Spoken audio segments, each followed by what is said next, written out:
पुराने समय की बात है। मगध राज्य में मंत्री पद के लिए आवेदन चल रहे थे। सारी तैयारियां हो चुकी थी और शहर के बहुत से प्रतिष्ठित लोग इस मंत्री पद के लिए आवेदन कर रहे थे।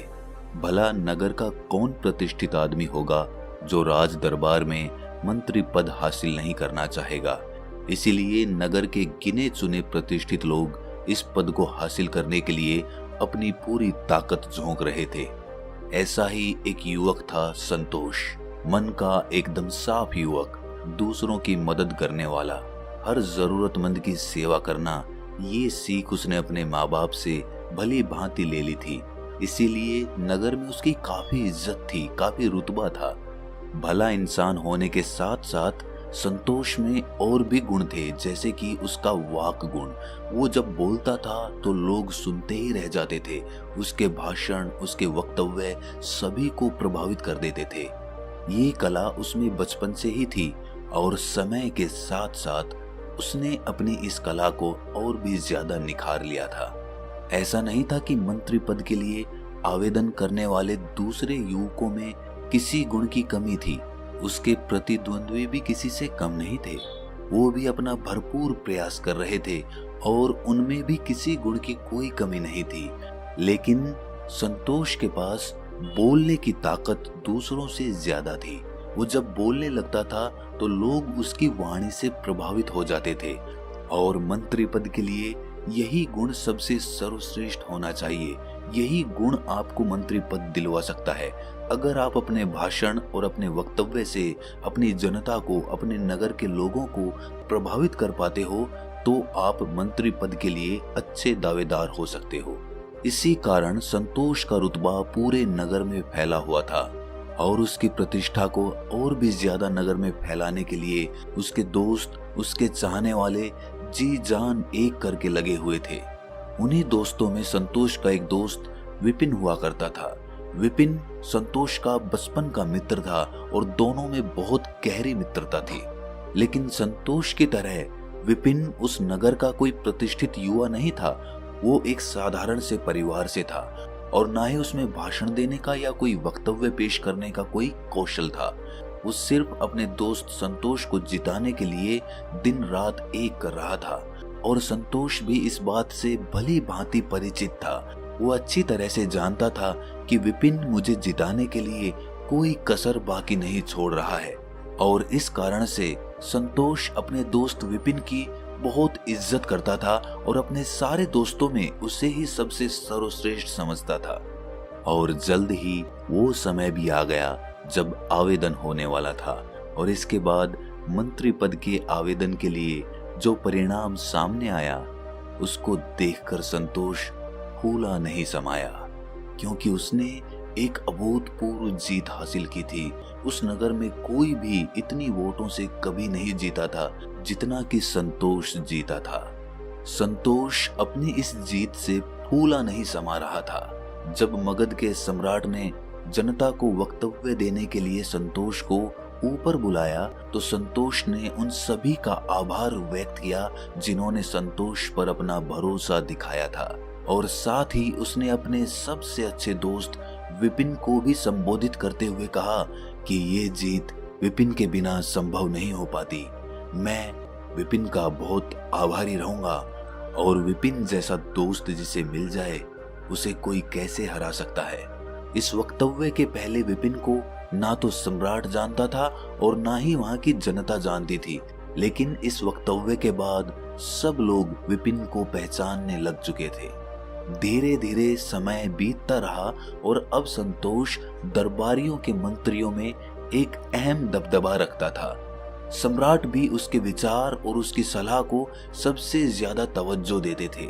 लेकिन एक अच्छा इंसान होने की वजह से संतोष अपने दोस्त विपिन को भी अपने साथ ही रखता था और कोई भी सलाह मशवरा करना हो तो वो विपिन की सलाह जरूर लिया करता था। इसी वजह से धीरे धीरे विपिन का रुतबा संतोष से ज्यादा बढ़ने लगा और सम्राट संतोष की सलाह से ज्यादा विपिन की सलाह को तवज्जो देने लगा। इस बात से संतोष के मन में कभी भी घृणा उत्पन्न नहीं हुई, क्योंकि वो तो विपिन को अपना बहुत अच्छा दोस्त समझता था और वो खुद चाहता था कि विपिन अपने जीवन में आगे बढ़े, लेकिन धीरे धीरे समय बदलने लगा, या यूं कहें कि इंसान बदलने लगा। और जो विपिन संतोष का बहुत अच्छा दोस्त हुआ करता था, उसी ने संतोष को उस गद्दी से हटाकर खुद उस गद्दी पर अपना कब्जा कर लिया। इस बात से किसी को कोई परहेज नहीं था, क्योंकि विपिन बहुत ही वाक्चतुर था। वो ऐसी ऐसी सलाह सम्राट को देता था कि सम्राट भी उससे सम्मोहित हुए बिना नहीं रह सके। और सम्राट ने भी जब विपिन को संतोष का पद लेने के लिए कहा, तो विपिन के रास्ते की सारी बाधाएं स्वयं ही खत्म हो गईं। अब मंत्री पद की गद्दी पर संतोष की जगह विपिन विराजमान हो चुका था। और धीरे धीरे विपिन ने अपने दोस्त संतोष को उस राज दरबार और अपने आप से दरकिनार कर दिया। अब संतोष के लिए उस राज दरबार में कोई जगह नहीं थी। उसे राज दरबार के अंदर भी नहीं घुसने दिया जाता था। जब संतोष ने अपने दोस्त विपिन से मदद मांगी, तो विपिन ने भी उसे ये कहकर मना कर दिया कि दोस्त, मैं इसमें कुछ भी नहीं कर सकता। ये सब हमारे सम्राट का फैसला है। भला मैं अपने सम्राट की अवज्ञा कैसे कर सकता हूँ।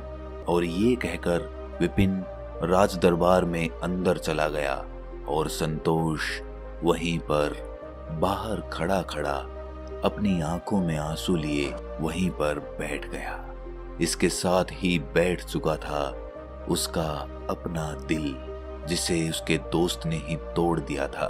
विपिन ये सदमा बर्दाश्त नहीं कर सका और अब उसे अपना जीना ही व्यर्थ लगने लगा था, क्योंकि नगर में अब हर जगह उसका मजाक उड़ाया जाता था। और एक दिन संतोष ने एक ऐसा निर्णय लिया जिसके बारे में नगर में किसी ने कभी सोचा भी नहीं था। जी हाँ, संतोष निकल चुका था आत्महत्या करने के लिए। उसे अब कोई भी रास्ता नजर नहीं आ रहा था। इसीलिए वो अपने कदम जल्द जल्द बढ़ाता हुआ एक पहाड़ी पर जा पहुंचा। उसकी योजना थी कि वो वहीं पहाड़ी से कूदकर अपनी जान दे देगा। लेकिन जब वो कूदने जा रहा था, तभी वहां से एक बौद्ध भिक्षु गुजर रहा था। वो संतोष को देखते ही समझ गया कि संतोष अपनी आत्महत्या करने जा रहा है। इसीलिए उसने उसे पीछे से पुकार कर पूछा कि बंते, मुझे बहुत प्यास लगी है, क्या तुम मुझे पानी पिला सकते हो? ये सुनकर विपिन ने पीछे पलट कर देखा तो क्या देखता है कि एक वृद्ध बौद्ध भिक्षु एक लकड़ी के सहारे वहां पर खड़ा हुआ है। उसके मुखमंडल पर एक अद्भुत तेज था। संतोष दिल का बहुत ही अच्छा इंसान था। उसने सोचा कि मरने से पहले कम से कम एक अच्छा काम तो कर ही देता हूँ। और यही सोचकर वो पास के तालाब से उस बौद्ध भिक्षु के लिए पानी लेने के लिए पहुंच जाता है। थोड़ी देर में वो पानी का घड़ा भरकर वापस उसी जगह पर पहुंचता है जहां पर वो बौद्ध भिक्षु ध्यान में बैठा हुआ था। उसने वापस आकर उस बौद्ध भिक्षु को पानी पिलाया और कहा कि हे बंते, अब मुझे जाने की आज्ञा दीजिए। शायद यही कर्म मेरी जिंदगी का आखिरी कर्म कहलाएगा। और ये कहकर वो उसी पहाड़ी की ओर चलने लगा। बौद्ध भिक्षु ने उसे पीछे से पुकार कर कहा कि हे बंते, जब तुमने निश्चय ही कर लिया है कि तुमने आत्महत्या करनी है, तो मैं तुम्हें रोकूंगा नहीं। लेकिन आत्महत्या तो तुम कुछ क्षण बाद भी कर सकते हो। क्या तुम कुछ क्षण मुझ अकेले आदमी का साथ दे सकते हो? क्या तुम थोड़ी देर मेरे साथ बैठकर बातें कर सकते हो? मैं बहुत दिनों से जंगलों में अकेला घूम रहा हूँ और अब इतने दिनों के बाद मुझे एक इंसान दिखा है। ये सुनकर संतोष कुछ सोचकर उस बौद्ध भिक्षु के पास आकर विराजमान होकर बैठ जाता है। इसके बाद बौद्ध भिक्षु उससे आत्महत्या करने का कारण पूछते हैं। उस पर संतोष उन्हें अपनी पूरी दास्तान कह सुनाता है। ये सुनकर बौद्ध भिक्षु संतोष की पीठ थपथपाते हुए कहते हैं कि संतोष, तुम एक बहुत अच्छे इंसान हो, लेकिन इस संसार में जीने के लिए सिर्फ अच्छा इंसान होना ही मायने नहीं रखता। उसके साथ साथ तुम्हें अपनी बुद्धि और विवेक का भी इस्तेमाल करना पड़ता है। अगर तुम सिर्फ एक अच्छे इंसान बनकर एक अच्छा जीवन व्यतीत करना चाहते हो तो तुम एक साधारण इंसान बनकर कर सकते हो, लेकिन अगर तुम्हारे ऊपर किसी पद की जिम्मेदारी है तो उस पद की रक्षा करने के लिए तुम्हें अपनी बुद्धि और विवेक का इस्तेमाल करना होगा। कभी भी अपने पद की सुरक्षा हेतु ये 7 बातें किसी को मत बताना, वरना तो तुम मुसीबत में पड़ जाओगे। ध्यान से सुनना। पहली बात जो किसी को नहीं बतानी चाहिए वो है अपनी आमदनी। अगर तुम किसी को अपनी आमदनी बता देते हो तो उस आदमी की अपेक्षाएं आपसे बहुत ज्यादा बढ़ जाती हैं, और जब आपका वो दोस्त आपसे मदद मांगता है और आप उसकी मदद नहीं करते तो उसके मन में घृणा उत्पन्न हो जाती है, क्योंकि वो सोचता है कि इतनी आमदनी होने के बावजूद मेरा ये दोस्त मेरी सहायता क्यों नहीं कर रहा है। और इसी के साथ आपकी आमदनी ठगों और चोरों को भी आकर्षित करती है।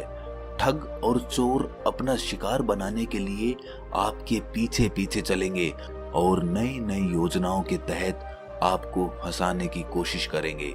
इसीलिए याद रखना, जब तक जरूरत ना हो, जब तक आवश्यकता ना हो, अपनी आमदनी किसी को भी मत बताना। अपने परिवार वालों से या जिस लड़की से तुम शादी करना चाहते हो उसके परिवार को आमदनी बताना गलत नहीं है, लेकिन उनके अलावा किसी को अपनी आमदनी बताना अपने पैर पर कुल्हाड़ी मारने जैसा होता है। दूसरी बात जो किसी को नहीं बतानी चाहिए वो है अपने परिवार के झगड़े। जब भी तुम अपने परिवार के झगड़ों के बारे में अपने किसी दोस्त या किसी बाहर वाले पुरुष या स्त्री को बताओगे तो वो लोग तुम्हारा फायदा उठाने से नहीं चूकेंगे, क्योंकि सब लोग चाहेंगे कि तुम्हारी प्रतिष्ठा कम हो, तुम नीचे आ जाओ और वो तुमसे ऊपर उठ जाएं। इसीलिए वो तुम्हारे घर में झगड़े कम करने की बजाय उन झगड़ों को ज्यादा उकसाने का प्रयास करेंगे। इसीलिए अपने घर के झगड़ों का निवारण किसी बाहर के आदमी से पूछना सबसे बड़ी मूर्खता होती है। तीसरी बात जो इंसान को अपनी पत्नी से भी नहीं बतानी चाहिए वो है खुद की गलतियां, अतीत में हुई गलतियां। अगर आप अपनी गलतियां दूसरों को बताएंगे, अपनी पत्नी को बताएंगे या किसी को भी बताएंगे तो वो लोग धीरे धीरे समय के साथ आप पर अपना दबदबा बनाना शुरू कर देंगे, क्योंकि वो ये सोचेंगे कि आप इतनी गलतियां कर चुके हैं और वो तो धुले हुए हैं और उन्होंने तो कोई गलतियां नहीं की। इसीलिए वो अपने आप को आपसे ऊपर आंकना शुरू कर देंगे, जिसकी वजह से भविष्य में आपको समस्याओं का सामना करना पड़ सकता है। और अपनी गलतियां बताने का एक बुरा नतीजा ये भी हो सकता है कि कल को अगर आपके दोस्त के साथ आपकी दुश्मनी हो जाए तो वही दोस्त आपकी कमियों को, आपकी गलतियों को दुनिया के सामने उजागर कर दे। चौथी बात जो इंसान को किसी दूसरे आदमी को नहीं बतानी चाहिए वो है अपना लक्ष्य। आप जो भी अपने जीवन में पाना चाहते हैं वो अपने मन में रखिए, क्योंकि अगर आप अपना लक्ष्य दूसरों को बता देंगे तो वही लोग आपके मार्ग में अड़चन पैदा कर सकते हैं। अगर वो अड़चन पैदा नहीं भी करते हैं तो अगर कल को आप अपना लक्ष्य प्राप्त नहीं कर पाए तो आप उनकी नजर में एक मजाक का पात्र बन जाएंगे। इसीलिए अपने लक्ष्य के बारे में जब तक वो पूरा ना हो जाए किसी को नहीं बताना चाहिए। पांचवी बात जो आदमी को अपने मन में ही रखनी चाहिए वो होती है अपनी कमजोरी और अपनी ताकत। अपनी कमजोरी अगर हम दूसरों को बताएंगे तो जाहिर है कि मौका पड़ते ही वो हमारी कमजोरियों का फायदा उठाने से नहीं चूकेंगे, और अगर हम अपनी ताकत दूसरों को बताएंगे तो वही ताकत हमारी कमजोरी बन जाएगी, क्योंकि लोगों को अगर हमारी वो ताकत पता चल जाएगी तो वो इसकी काट भी ढूंढ लेंगे। इसीलिए अपनी कमजोरी और अपनी ताकत किसी को मत बताना। छठी बात जो आदमी को दुनिया से छुपानी चाहिए वो है किया हुआ दान। अगर आपने किसी को दान किया है, कोई पुण्य का काम किया है तो ढिंढोरा पीटने की आवश्यकता नहीं होती, क्योंकि अगर आप किए हुए दान के बारे में दूसरों को बताते हैं तो वो दान ना रहकर आपका लालच बन जाता है, आपकी प्रतिष्ठा का एक मार्ग बन जाता है। इसीलिए अपने दान को जितना गुप्त होकर करोगे उतना ही वो आपको भलीभूत करेगा। इसीलिए एक कहावत है कि जब एक हाथ दान करता है तो दूसरे हाथ को भी पता नहीं चलना चाहिए। सातवीं बात जो आदमी को सबसे छुपानी चाहिए वो है अपने दोस्त, दुश्मन और प्रेमिका। अगर आप दुनिया के सामने अपने दोस्त, अपने दुश्मन और अपनी प्रेमिका के बारे में ढिंढोरा पीटोगे तो आपके विपक्षी उन्हीं लोगों को आपके खिलाफ करके आपका फायदा उठा सकते हैं। वो आपके दोस्तों को रिश्वत देकर अपनी तरफ कर सकते हैं, आपके दुश्मनों को आपके खिलाफ और भी ज्यादा भड़का सकते हैं और आपकी प्रेमिका आपको धोखा दे सकती है। इसीलिए ध्यान रखना, इन 7 बातों को कभी किसी को मत बताना, वरना तो आप मुसीबत में पड़ जाओगे। और अगर आप इन 7 नियमों का अनुसरण करते हैं तो आपका जीवन खुशहाली से भरा रहेगा और आप संसार में एक प्रतिष्ठित आदमी बनकर सदैव के लिए जी सकते हैं। बौद्ध भिक्षु का ये ज्ञान सुनने के बाद संतोष के मन को बहुत ही आनंद मिला और उसने अपना आत्महत्या करने का विचार त्याग दिया। तो दोस्तों, कैसी लगी ये कहानी आपको कमेंट सेक्शन में जरूर बताना और अच्छी लगी तो इस चैनल को सब्सक्राइब करना मत भूलना। तो मिलते हैं अगली किसी कहानी में, तब तक के लिए अपना ख्याल रखें।